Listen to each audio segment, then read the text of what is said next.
Oops, my friends, welcome back! Today we're gonna learn how to generate... Wait, how'd the logo change? Today we're gonna learn to generate power from nothing! That's... what? And though I might not be the strongest dude on the block, we're gonna go over something today that I am really good at. Going 0 to 100 really fast.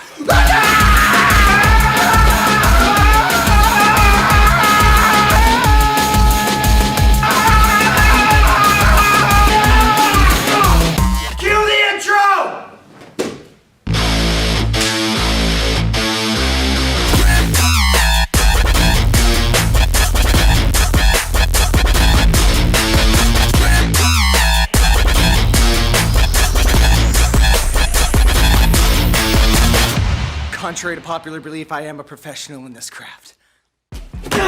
First one we're gonna go over is a palm strike. I don't know what that was, but that seemed kind of like Sissy Lala. So for the sake of the drill today, we're gonna start with our striking side forward. That's gonna mean that my right leg is in front and my right hand is here, as well as my cover hand being here. Now my goal is not to load up when I do my strike.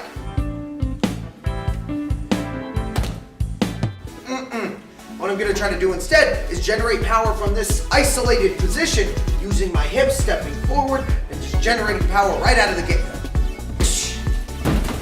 Yeah! Damn on them haters!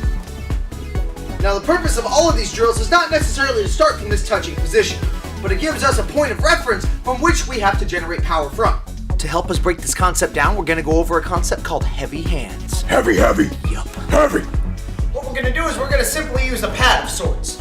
Now the goal is, I'm gonna simply do a palm strike, hitting with the bottom part of my hand, keeping my fingers together. I'm not allowed to leave the pad though, I must always maintain contact, so loading up is not an option. How much power can you generate by simply going straight down? Rather, I lean forward and put my weight into it so I utilize more of my body mass.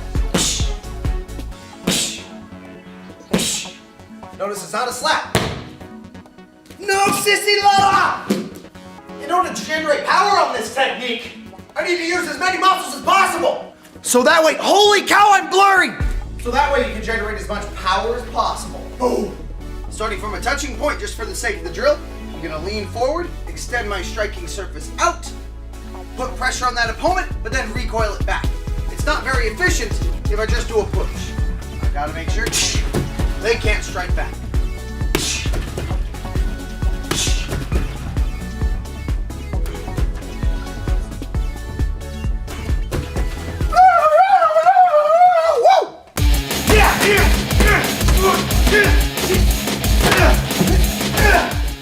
Same concepts apply now, but we're gonna do a punch instead.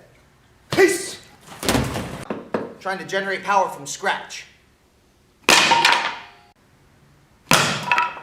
Same rules apply on this one, but instead of reaching forward with the palm of my hand, I'm gonna clench my fist nice and tight and hit with those two big knuckles.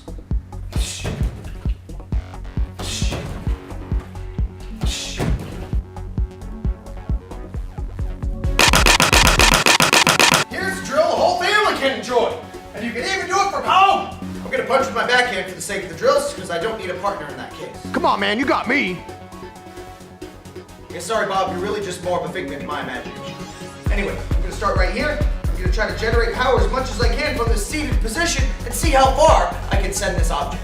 General common sense, but needs to be explained warning tip thing. Please avoid punching heavy objects in rooms full of things, including the following. Expensive furniture, windows, indisposable children, pets, fish, grandma's china cabinet, and a parent on the conference call. Good point.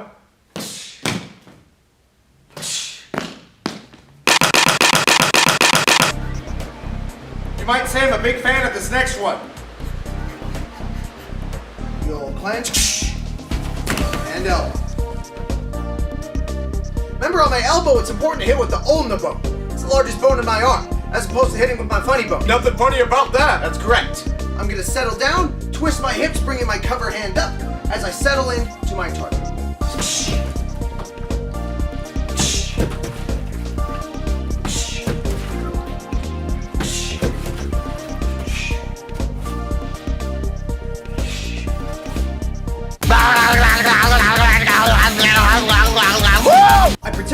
like this one because since elbows are close to range, I need to generate power in this way anyway. I could be in a clench position and have to generate power that way. I could be in a side clench and have to generate power that way. The world is yours on this one, so have fun with that power!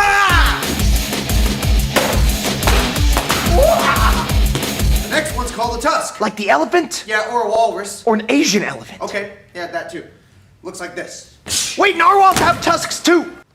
This is possibly the most difficult one so far. But that's okay, you got this. Select your target correctly when doing your tusk elbow. Narwhals have those! Yes, I know, we've established this. I prefer to select the target of the sternum just for the nature of the angle of the attack.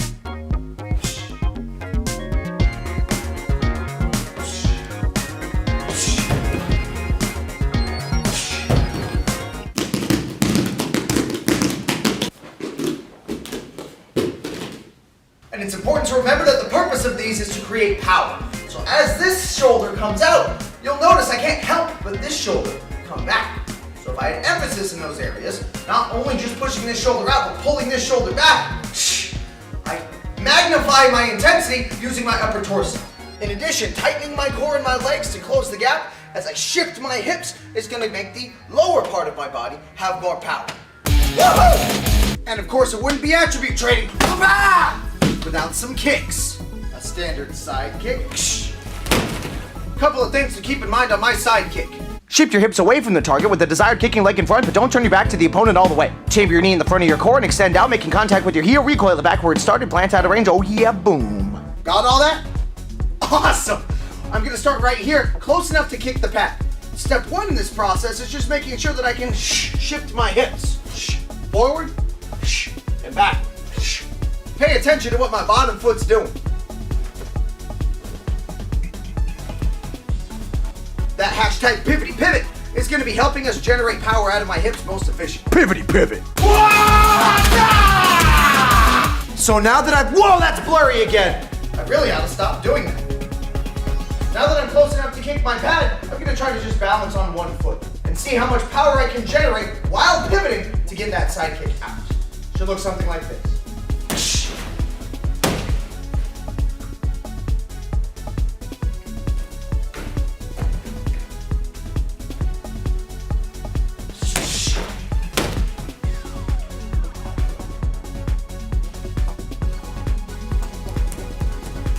Still working on your balance? You don't need to stand on one foot.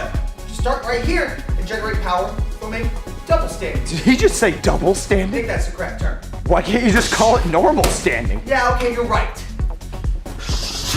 And as always, thanks for tuning in for another episode of Attribute Training. Cue outro!